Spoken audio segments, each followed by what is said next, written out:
وبركاته. إن الحمد لله نحمده ونستعينه ونستغفره ونعوذ بالله من شرور أنفسنا ومن سيئات أعمالنا.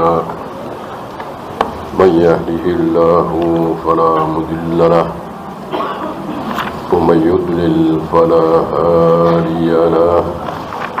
أشهد أن لا إله إلا الله وحده لا شريك له وأشهد أن محمدا عبده ورسوله. Terakhir tentang keheranan Abu Jahal, Abu Lahab dan kafir Quraisy. Kenapa ilah cuman satu? Kalau Rob cuman satu, Abu Jahal, Abu Lahab mau terima. Memang pencipta satu-satunya adalah Allah, yang menurunkan hujan satu-satunya adalah Allah, yang bisa menghidupkan, mematikan, mengatur jagat raya alam semesta hanya Allah. Itu keyakinan Abu Jahal, Abu Lahab, dan itu benar. Tetapi kalau yang diseru satu-satunya hanya Allah, bahwa untuk menuju Allah itu tidak perlu perantara orang-orang yang sudah mati, itu yang Abu Jahal, Abu Lahab tidak terima, tidak bisa menerima.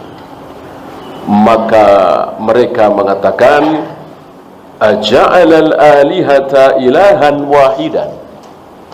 Kenapa Muhammad menjadikan ilah-ilah yang banyak itu menjadi satu ilah saja?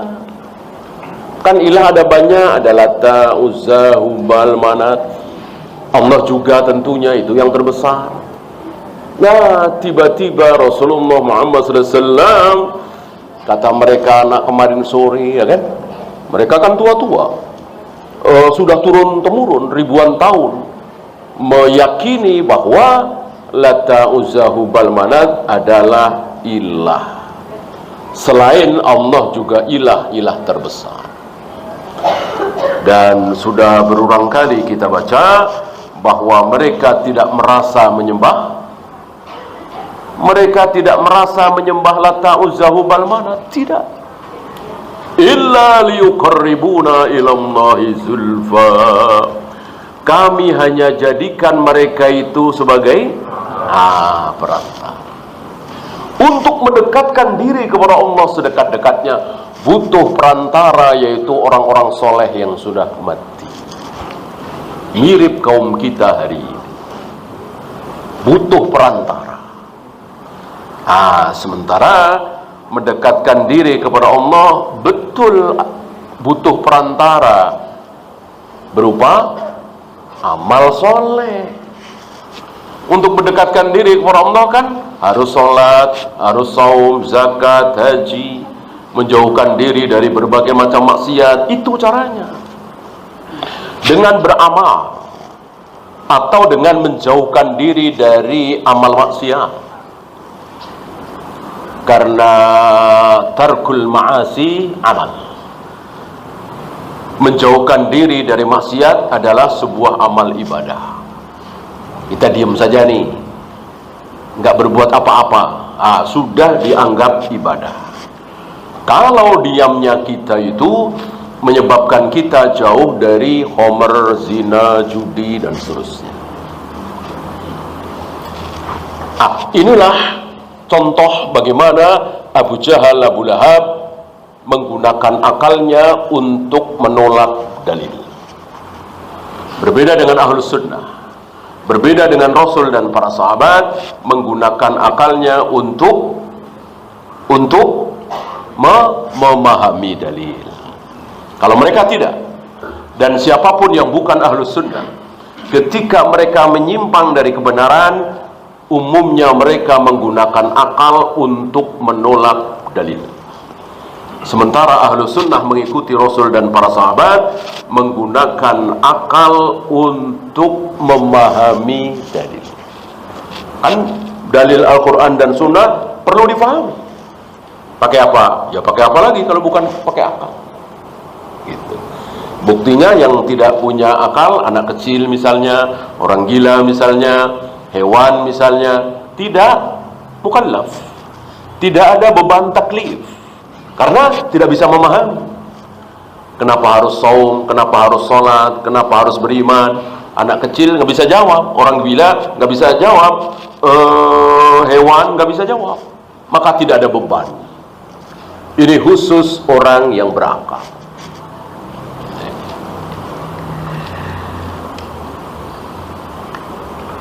Ma ta'buduna min dunihi illa asma'an.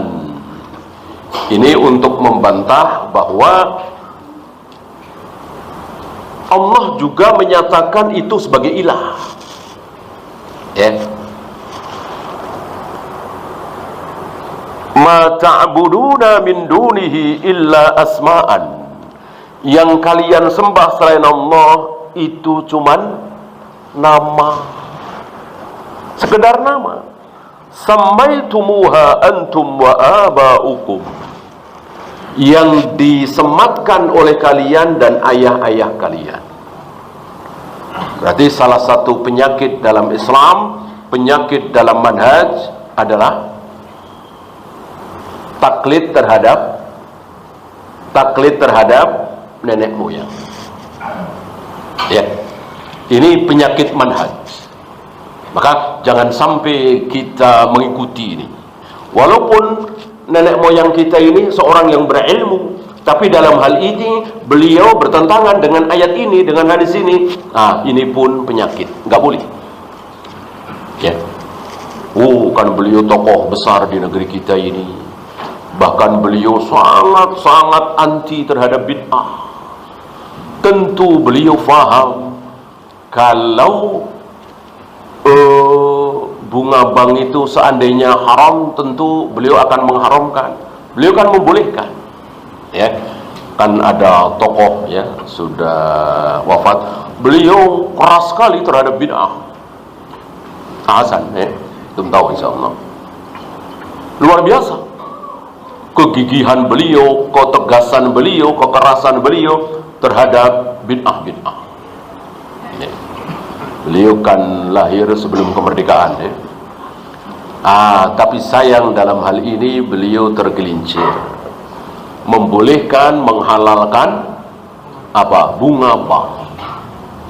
Apakah kita mau mengatakan beliau lebih berilmu dari kita? Betul, nggak salah ini. Beliau hafal Al-Quran, kita tidak. Beliau hafal ribuan hadis, kita tidak. Beliau sudah berdakwah, berjuang, kita belum pada lahir. Lalu mengatakan bahwa dalam hal ini, dalam masalah bunga bank, beliau pasti benar, kita salah. Nggak boleh. Ini salah satu penyakit manhaj yang tidak boleh ada pada diri kita Ahlus Sunnah. Siapapun manusia, bahkan Imam Syafi'i, bahkan Imam Bukhari, bahkan Abu Bakar dan Umar sekalipun, ketika salah jangan kita ambil. Inilah manhaj. Berbeda dengan orang yang manhajnya keliru, sering mengucapkan kalimat seperti beliau lebih tahu dari kita, beliau lebih paham dari kita. Ya. Saya ingat ketika Syekh Ali Hasan rahimahullah, Syekh Musa Nasr rahimahullah, Syekh Masyhur Hasan Salman hafizahullah, termasuk Syekh Salim bin Aid Al-Hilali hafizahullah, datang ke negeri kita, dan rata-rata mereka beliau ini tidak pernah duduk tawaruk. Insyaallah antum tahu ya, Mekah Madinah kan jarang sekali yang duduk tawaruk, karena memang ada mazhab seperti itu. Sebagian asatidz mengatakan beliau lebih tahu dari kita. Ya memang betul. Beliau lebih, dalam hal ini beliau kalau 2 rakaat, kalau 2 rakaat memang ada khilaf. Adapun salat maghrib, salat isya, ya waktu itu beliau jadi makmum. Kalau jadi imam ya salat maghrib lah, salat maghrib jadi imam, jadi makmum kan tetap 3 rakaat. walaupun safa. Dan ayat akhir tentu tawaru, ya kan? Nah, mereka nggak ada yang tawaru. Nah, sebagian asatid mengatakan mungkin memang itu yang benar. Beliau lebih tahu dari kita. Ya, kita ikuti. Rupanya ada yang penasaran. Bertanya kepada beliau, saya pas di belakangnya, bukan saya nanya. Saya dengar, ingat betul. Saya Musa waktu itu, ya. Kenapa tidak tawar? Anda pernah dengar jawabannya? Inni la astati'u an atawarrak. Saya nggak bisa. Ya, beliau besar, ya. Saya nggak bisa. Saya nggak bisa. Bukan berarti menolak bahwa 3 rakaat, 4 rakaat itu duduk terakhir, ayat akhir, tawaru. Nah, ini pelajaran yang tidak kecil, ya. Ini termasuk pelajaran besar, bahwa tidak boleh menilai kebenaran itu dengan seseorang. Ini tidak bisa. Atau mungkin kita duduk terlalu rapat, ya kan? Ya memang salat berjamaah lurus dan rapat, bahu menempel bahu sebelah, mata kaki menempel mata kaki sebelah. Kalau betul-betul rapat, insya Allah ya sulit, agak sulit untuk duduk tawaruk. Adapun bisa, ya harus, ya.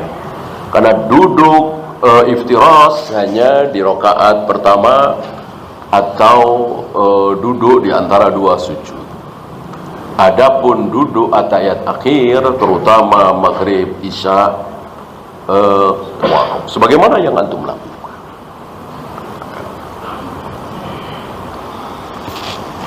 Ya, kita lanjut. At-tauhidu indal mutakallimin. Nah, menarik ini. Tauhid menurut ahlul kalam. Antum tahu siapa ahlul kalam, ya? Mu'tazilah, falasifah, ini ahlul kalam, yaitu orang-orang yang belajar agama dan mengedepankan akal. Para ulama ahlu sunnah menyebut mereka sebagai ahlul kalam diawali dari fitnatu khalqil Quran, diawali dari fitnah cobaan tentang anggapan bahwa Al-Quran adalah makhluk, bukan kalamullah. Maka mereka yang mengatakan bahwa Al-Quran adalah makhluk bukan kalamullah, oleh para ulama ahlu sunnah disebut ahlul kalam, dari kata-kata kalamullah, ya. Maka semenjak saat itu mereka diberi nama ahlul kalam atau al-mutakallimin. Kenapa? Karena mereka pakai akal. Kalau ahlu sunnah pakai dalil, bisa difahami ya fahami, nggak bisa difahami ya sudah, diserahkan kepada Allah. Pokoknya Allah bersemayam di atas arsy, titik. Pokoknya Allah menghadapkan wajahnya ke wajah orang yang sedang sholat, titik. Pokoknya Allah turun ke langit dunia setiap sepertiga malam, titik.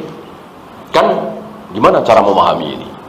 Cukup diimani apa adanya, tirukan apa adanya.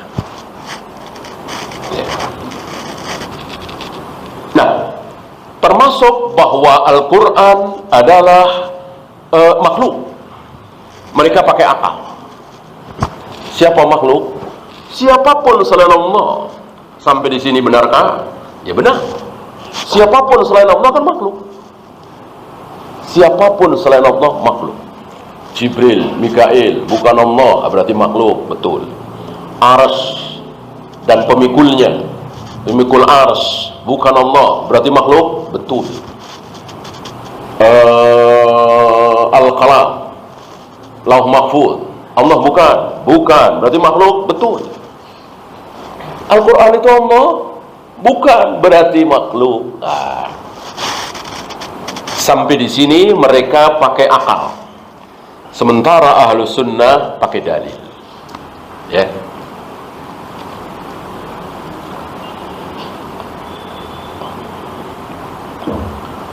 Apa dalil?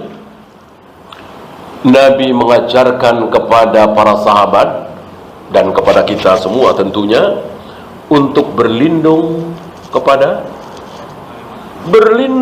Al-Quran. Kalau Al-Quran itu makhluk, berarti Nabi ngajarin syirik. Waliyadzubillah. Mana mungkin Nabi ngajarin syirik? Nabi mengajarkan kita semua untuk berlindung dengan kalimat-kalimat Allah Al-Quran. A'udzu bi kalimatillahi tammati min syarri ma khalaq. Itu ajaran dari Nabi alaihi salatu wassalam, diucapkan oleh para sahabat, tabi'in, atba'ut tabi'in, dan kita semua. Mohon perlindungan kepada Al-Quran. A'udzu bi kalimatillahi tammah. Berarti Al-Quran bukan makhluk. Gimana disebut makhluk, sedangkan Al-Quran itu adalah ucapan Allah, firman Allah, perkataan Allah, keluar dari diri Allah. Yang pertama kali mendengar Al-Quran siapa? Tentu Jibril, ya kan? Bukan Rasulullah Muhammad SAW, bukan. Beliau yang kedua. Ya, manusia, iya beliau. Makhluk, ya Jibril. Jibril mendengar dari siapa? Dari Allah langsung. Teknisnya seperti apa tidak usah kita bayangkan, bahwa Jibril betul-betul mendengarkan Bismillahirrahmanirrahim, Alhamdulillahirabbil alamin, Arrahmanirrahim, Alif Lam Mim, Dzalikal kitabu la raiba fi, dan seterusnya. Itu langsung dari Allah. Bagaimana sesuatu yang keluar dari Allah, ucapan Allah, suara Allah, lalu disebut makhluk? Ya tidak mungkin, karena itu menempel pada diri Allah. Al-Quran itu, ucapan Al-Quran itu. Ini akal barangkali untuk memahami dalil. Akalnya ahlu sunnah dipakai untuk memahami dalil. Beda dengan ya.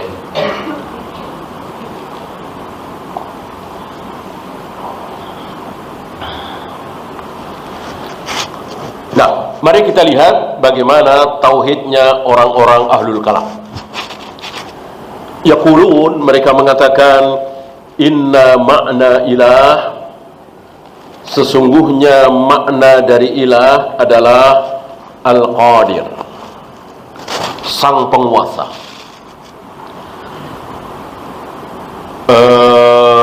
La ilaha illallah, berarti tidak ada penguasa kecuali Allah. Tidak ada yang berkuasa di jagat raya alam semesta kecuali Allah. Ucapan ini tentu tidak salah, tapi menjadi salah ketika dalam rangka memahami la ilaha illallah. Karena ilah bukan sekedar qadir. Fayakunu makna la ilaha illallah la qadira 'ala al-iqtira'i illallah. Tidak ada yang berkuasa di jagat raya alam semesta untuk menciptakan, memelihara, menghancurkan, merubah dan seterusnya kecuali Allah. Sampai di sini sekali lagi benar, memang tidak salah. Kan begitu. Nah, salahnya di mana? Saya bacakan. Wa tauhidu indahum, maka tauhid menurut orang-orang ahlul kalam ini, an tuwahhidallah, engkau betul-betul meyakini keesaan Allah dan mengatakan huwa wahidun fi dzatihi, bahwa Allah itu zatnya cuma satu, nggak mungkin dua, nggak mungkin tiga, nggak mungkin empat. Zat Allah itu cuma satu. Tentu benar. La qasima lahu, tidak terbagi-bagi. Tidak terbagi-bagi. Berarti ahlul kalam ini menyalahkan orang-orang Nasara, karena terbagi menjadi tiga. Ada Tuhan Ayah, Tuhan Anak, Ruhul Kudus. Wa wahidun fi af'alihi la syarikalah, dan dalam perbuatannya satu, tidak ada sekutu. Jadi apa misalnya tsunami Aceh yang dahsyat luar biasa, perbuatan siapa? Tentu Allah. Gempa Jogja yang luar biasa waktu itu, perbuatan siapa? Tentu Allah. Meletusnya Krakatau yang luar biasa waktu itu, perbuatan siapa? Ya tentu Allah. Tidak ada, oh ini perbuatan iblis, oh ini perbuatan setan. Tidak ada. Semuanya ada perbuatan Allah. Wa wahidun fi sifatihi la syabila lahu. Satu dalam sifat, tidak ada yang menyerupai sifat Allah. Sampai di sini benar. Yang salah apa? Tadi. Ya. Jadi ketika seseorang mengucapkan la ilaha illallah, tidak ada ilah kecuali Allah, berarti tidak ada pencipta kecuali Allah. Walau kana hadzal makna la ilaha illallah lamma anqarat Quraisyun 'ala Nabi sallallahu alaihi wasallam. Seandainya betul apa kata mereka bahwa la ilaha illallah yang dimaksud adalah tidak ada yang berkuasa kecuali Allah, tidak ada pencipta kecuali Allah, maka orang-orang Quraisy termasuk Abu Jahal, Abu Lahab pasti menerima. Abu Jahal, Abu Lahab tidak menolak. Kalau Rasulullah Muhammad SAW mengatakan, wahai Abu Jahal, wahai Abu Lahab, pencipta satu-satunya adalah Allah, yang menghidupkan dan mematikan satu-satunya adalah Allah, Abu Jahal, Abu Lahab tidak menolak. Mereka menerima. Tadi sudah kita baca ayatnya. Ya. Wala amanat bihi wa sadaqat. Pasti akan langsung beriman dan terus akan membenarkan. Gitu. Lianna Quraisyan taqul, karena orang-orang Quraisy mengatakan dan meyakini la khaliqa illallah, tidak ada pencipta selain Allah. Satu-satunya pencipta adalah Allah. Wala khaliqa ablagu min kalimati la qadir. Masih mendingan kafir Quraisy, masih lebih fasih kafir Quraisy yang mengatakan la khaliqa daripada la qadira. Sebab la qadira itu sewaktu-waktu. Ketika melakukan berarti berkuasa, ketika tidak melakukan ya tidak. Kalau la khaliqa, pencipta satu-satunya, ya terus mencipta, ya kan? Kan tidak ada pencipta lain selain Allah. Lebih fasih Abu Jahal, Abu Lahab.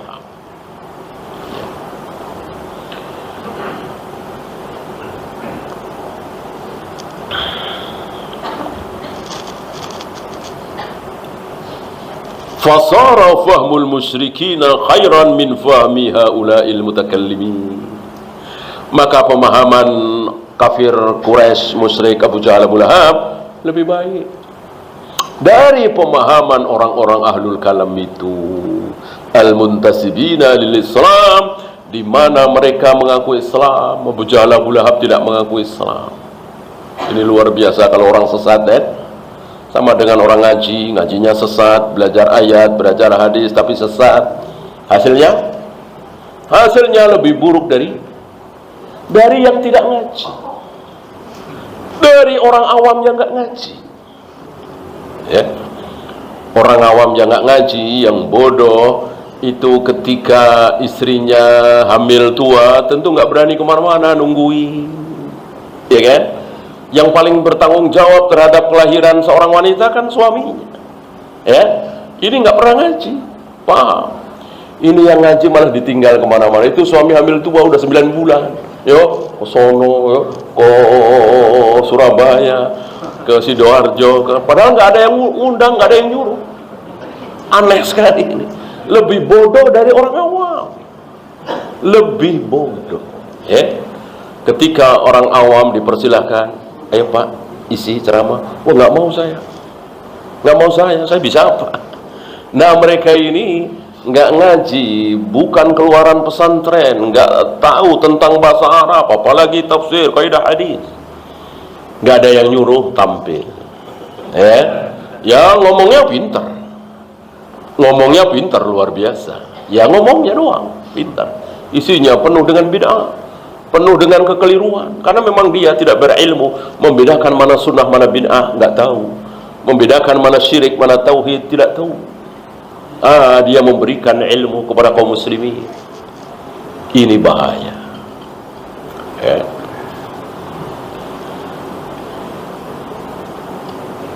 Ini satu contoh di antara puluhan, mungkin ratusan contoh bahwa orang yang belajar akan menjadi lebih bodoh dari yang tidak belajar.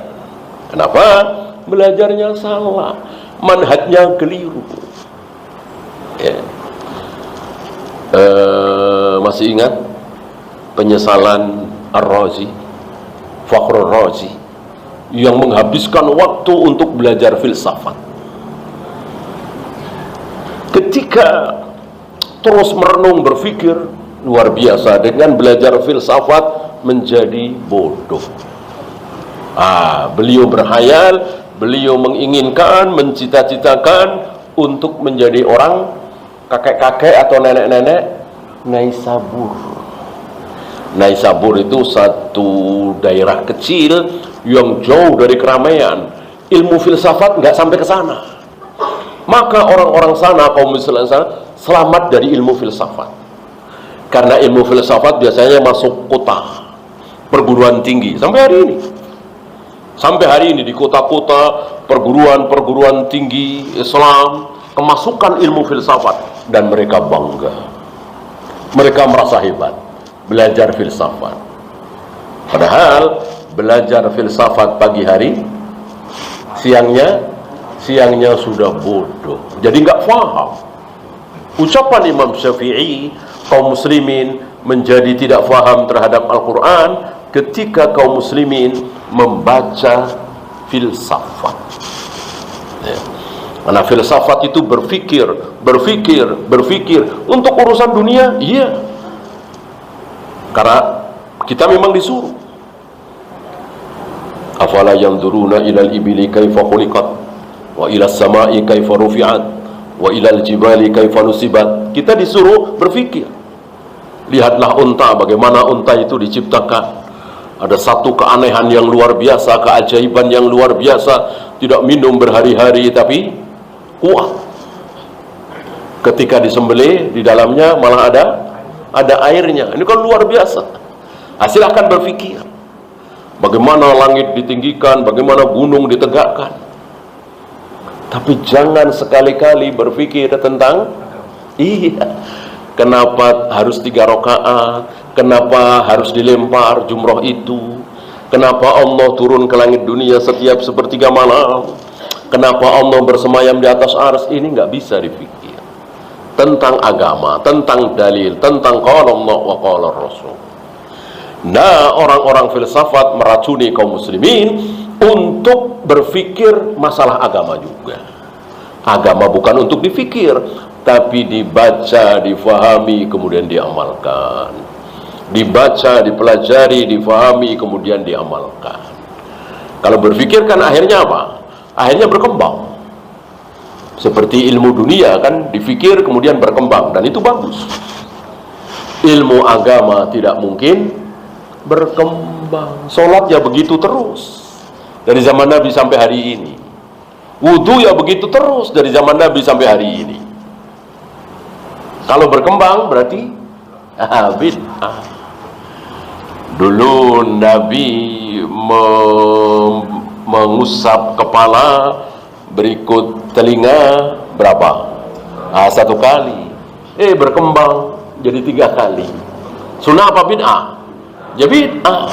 Karena memang tidak boleh berkembang. Agama itu ya seperti itu. Harus sama dengan apa yang dicontohkan oleh Nabi dan para sahabat.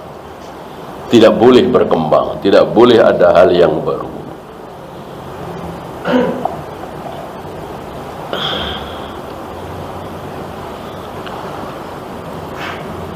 Fattauhidul ladzi ja'at bihi ar-rusul fi qoulihi ta'ala ma lakum min ilahin ghairu.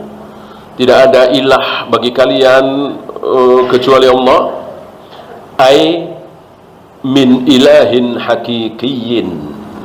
Maksudnya ilah yang hak, bukan ilah-ilah alihah, sembahan-sembahan. Ya kalau sembahan memang banyak. Alata Uzza Hubal Manat kan sembahan. Di negeri kita banyak sekali yang disembah. Berarti ada sembahan lain selain Allah? Ya ada, tapi enggak hak. Ya, sebab kalau dikatakan enggak ada sembahan kecuali Allah, itu banyak yang disembah. Sembahan yang hak. Maka la ilaha illallah belum lama kita bahas, la ma'buda bihaqqin illallah. Tidak ada yang disembah dengan hak kecuali Allah. Kalau tidak ada yang disembah kecuali Allah, ya salah. Banyak sekali yang disembah selain Allah. Ya. Bahkan dikatakan ada manusia yang menyembah apa? Afara'aita man ittakhadha ilahahu hawahu.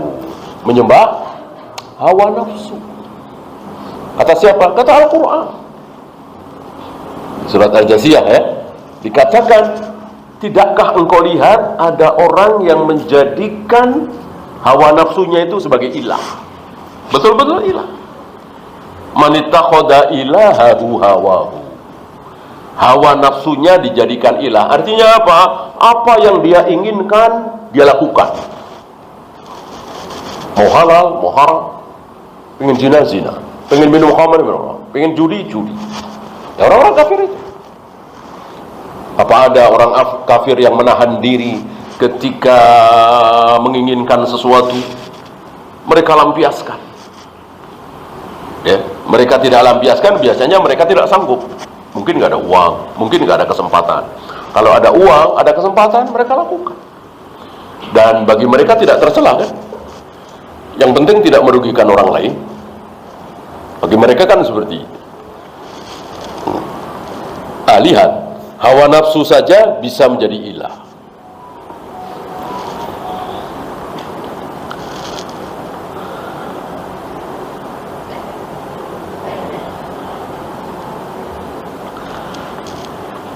Dan sangat disayangkan, kata beliau, annahu yujadu katsirum minal kuttab. Banyak sekali para penulis hari ini. Tentu beliau memahami fikul waqi'. Apa yang terjadi di dunia Islam, beliau faham. Walaupun beliau tidak menghabiskan waktu untuk nonton berita. Ya sekilas gitu. Karena memahami fikul waqi' itu tidak seperti pendapat anggapan orang-orang hizbiyin harokiyin. Jadi kita harus tahu nih.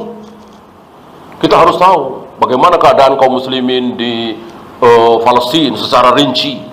Kita harus tahu bagaimana keadaan kaum muslimin di Bosnia waktu itu secara rinci. Tentu tidak. Antum masih ingat barangkali ada seorang nabi tidak mengetahui fikul waqi'. Maksudnya telat. Ya, justru yang tahu duluan adalah burung. Burung lebih tahu duluan ketimbang si nabi. Ya, nabi siapa? Nabi Sulaiman. Nabi Sulaiman tahu belakangan kalau di negeri Sabah, Yaman, ada seorang wanita yang menjadi penguasa, ratu, menguasai negeri Sabah, menyembah matahari dan seterusnya. Baru tahu. Kalau seandainya orang yang mulia adalah yang paling pertama mengetahui fikul waqi', berarti Nabi Sulaiman salah. Ya. Oleh karena itu Syekh Utsaimin, Syekh bin Baz, Syekh Albani mengetahui keadaan kaum muslimin mungkin di Indonesia, mungkin di Malaysia, cukup dari ikhwan-ikhwan. Cukup dari murid-muridnya yang memberitahu. Jadi tidak perlu mengunjungi langsung, jelas tidak ya. Minimal baca berita, kata orang hizbiyin haroki. Ya.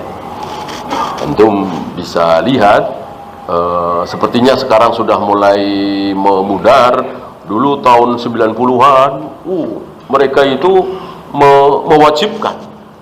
Ya, bukan setengah mewajibkan lagi, betul-betul mewajibkan. Jadi seorang ustadz itu harus baca apa yang terjadi di dunia ini, gitu. Dan ada waktu khusus. Dan karena memang manhaj yang salah begini, Akhirnya baca Al-Quran menjadi berkurang, baca hadis menjadi berkurang. Padahal nggak ada kewajiban. Ya, cukup mengetahui fikul waqi itu garis besarnya saja. Ya, bahwa kaum muslimin di Gaza, kaum muslimin di Palestina sedang dipantai oleh Yahudi, Bani Israel, bangsa al-maghdubi alaihim. Sudah cukup, nggak perlu rinciannya. Wanita-wanita diperkosa, wanita-wanita hamil dibunuh, begini ditayangkan gambarnya, nggak perlu. Itu aurat kaum muslimin tidak boleh ditampakkan. Dulu bahkan disuruh nonton di masjid-masjid, ya, barangkali antum yang sudah hidup tahun berapa itu, Bosnia itu 97, 98, ya, sampai dipertontonkan itu. Apakah perlu seperti itu? Tidak. Cukup garis besarnya saja. Kalau mau tafsir, kalau mau rinci, belajar tafsir, belajar hadis, itu harus rinci. Ya. Dengan rinci, dengan tafsir, yakunu tahsil, akan muncul hasilnya. Firqah-firqah itu rata-rata ketika membahas ayat, membahas hadis, tidak tafsir, tidak rinci. Ya, ambil contoh, fadhkurullaha dzikran katsiran. Berzikirlah kepada Allah zikir yang banyak. Banyak itu berapa? 1000 minimal. Ya, 3000 banyaklah. Maka zikir 1000 kali, zikir 3000 kali. Gara-gara apa? Gara-gara pembahasan tidak tafsir. Kalau mereka tafsir rinci membahas ayat ini, ya secara mudah saja, yang paling paham ayat itu siapa? Tentu Rasulullah SAW, begitu berikut para sahabat. Coba lihat, adakah contoh dari Nabi para sahabat zikir 1000 kali? Zikir 500 kali? 300 kali? Nggak ada. Maksimal 100.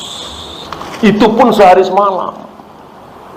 Ya, sehari semalam maksimal 100. Nggak ada 300, 500, 1000. Kecuali tidak dihitung. Tidak dihitung sampai ternyata Allah tahu, dia nggak tahu karena nggak dihitung, sampai 5341 misalnya. Ya nggak masalah. Nggak masalah. Sampai 7693 misalnya, nggak masalah. Yang penting jangan dihitung. Jangan lupa 3 hal ini, 3 hal yang menyebabkan pahala menjadi dosa. Mestinya dapat pahala, tapi gara-gara 3 hal ini menjadi dosa. Masih ingat yang pertama? Menentukan waktu.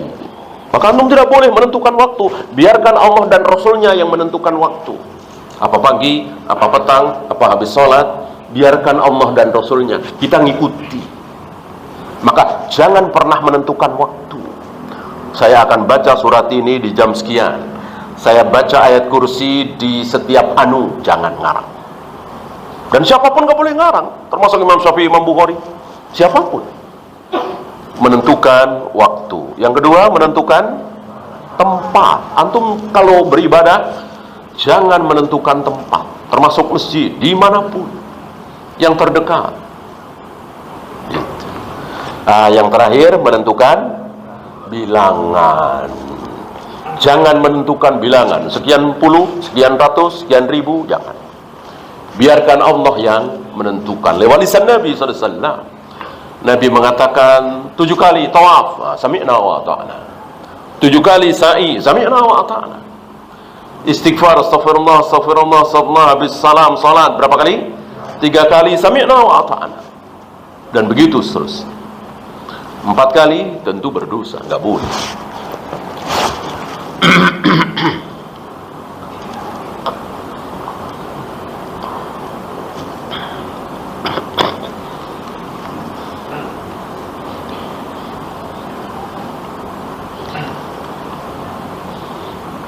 ويجب أن نغرس في قلوب المسلمين توحيد الألوهية aktsara min tauhidir rububiyah. Ini nasihat beliau.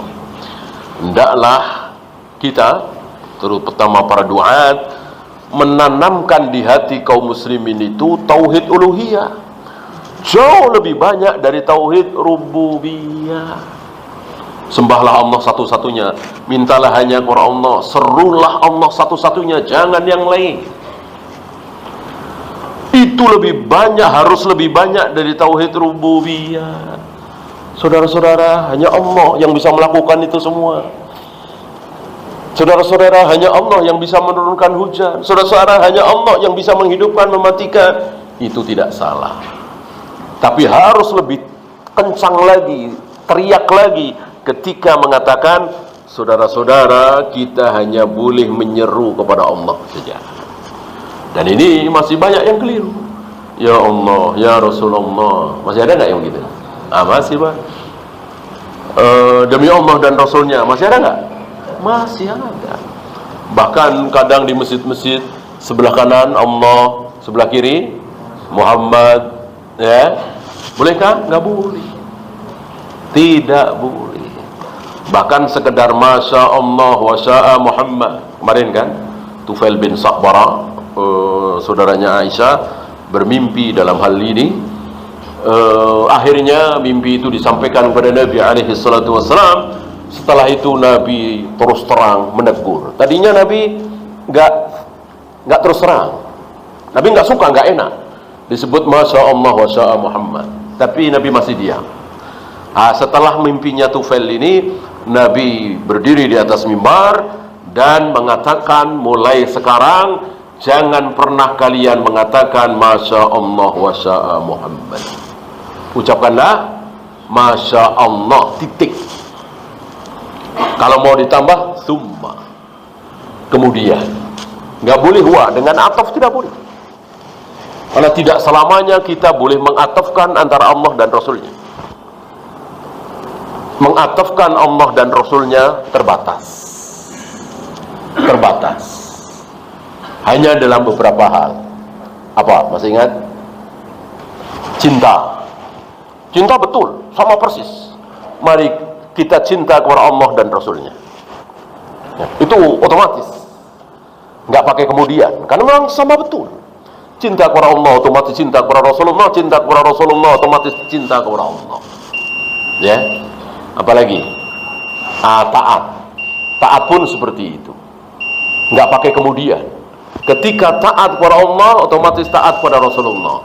Ketika taat pada Rasulullah, otomatis taat kepada Allah. Ya, silakan adzan dulu. Wassallallahu ala Muhammadin sallallahu alaihi wasallam.